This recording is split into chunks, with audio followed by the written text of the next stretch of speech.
Welcome to Phylosia Discovery. Today, we're diving into one of the most enduring legends of all time.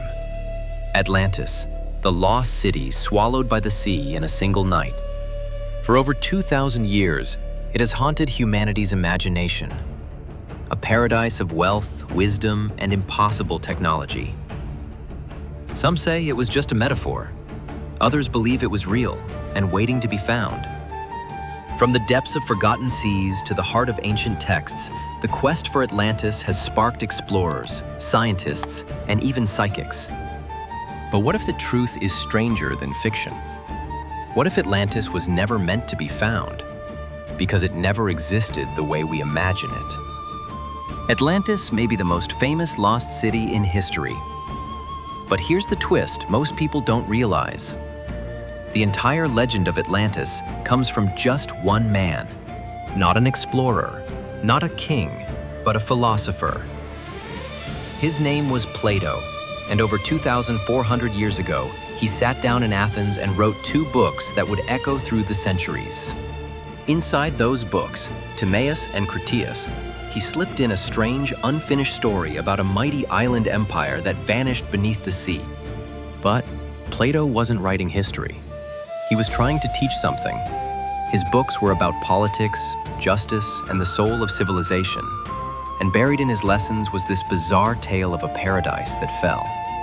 According to him, it wasn't even his story.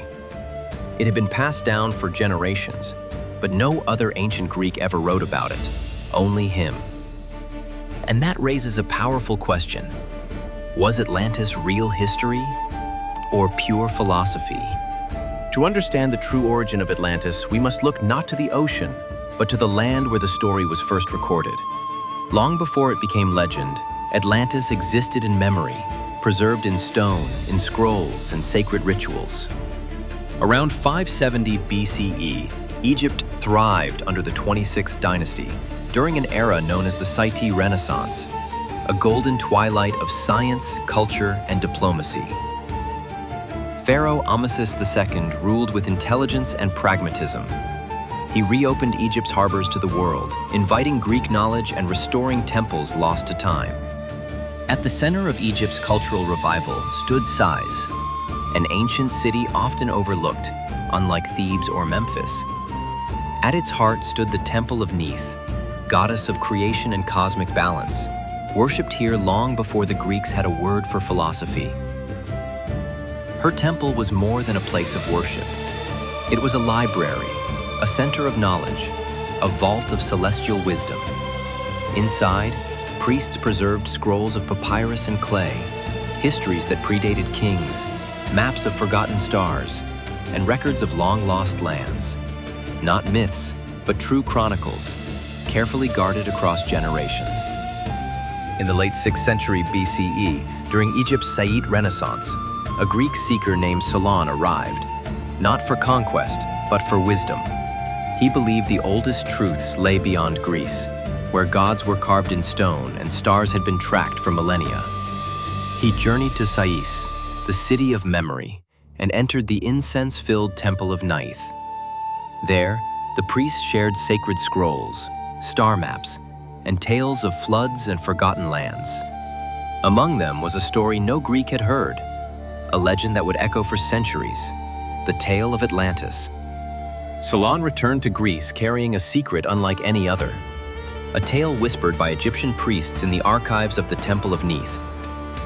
They spoke of a mighty island empire that once lay far beyond the Pillars of Heracles, the rocky gateway we now call the Strait of Gibraltar. In Greek myth, Heracles, or Hercules, placed these pillars to mark the edge of the known world. Beyond this threshold, they said, there once was a sacred land, Atlantis.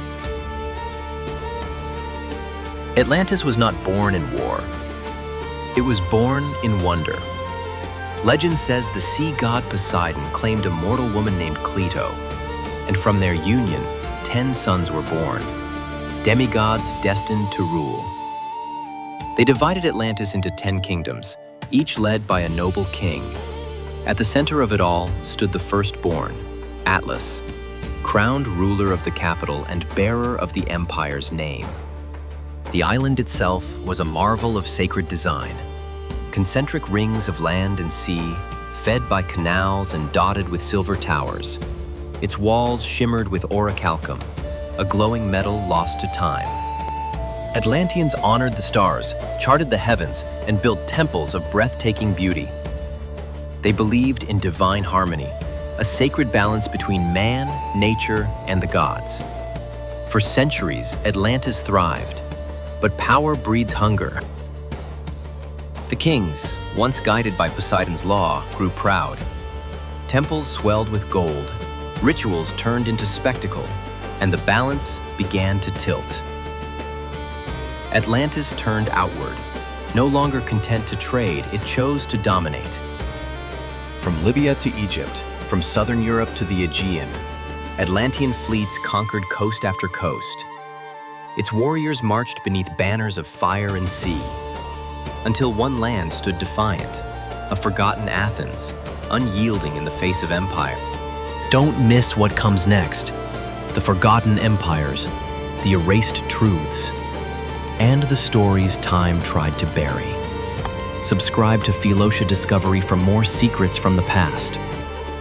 Long before the Athens we know, before marble columns, Socratic debate, or empire, there was another Athens, ancient beyond memory, a city born not of conquest, but of principle.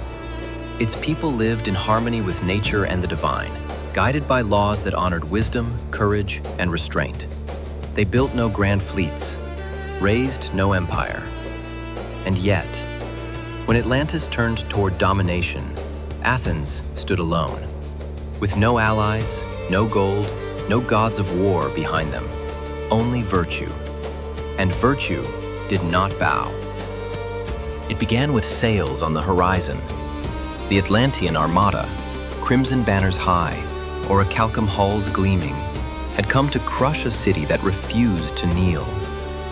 Athens did not wait. They met the sea with shields. On rugged plains and broken hills, bronze clashed with bronze. Atlantean warriors outnumbered them tenfold. Their armor richer, their weapons sharper, their commanders trained in 100 wars. But Athens fought not for conquest, but for freedom. And sometimes, when the gods are watching, that is enough. The sun broke through smoke-choked skies as the tide of war turned. Atlantean forces, vast and brutal, pressed hard against the Athenian line. But Athens held. With every charge, they pushed back. Discipline over might. Tactics over numbers. As their spears locked and shields splintered, it was not muscle that saved them, but unity. The battlefield, once soaked in fear, rang now with the cries of defiance. And in the final clash, amid dust and blood, the Atlanteans broke. Not by strength, but by the unshakable will of a people fighting for their soul. Athens had won, alone, against an empire. Thanks for watching. I hope you enjoyed learning about the legend of Atlantis. Do you think Atlantis was real, or just a powerful myth? Leave a comment below and let us know your thoughts. Part 2 is coming soon, where we dive into the aftermath of Atlantis and the mysterious discoveries that followed. So make sure to subscribe and hit the notification bell so you don't miss what history still has to reveal.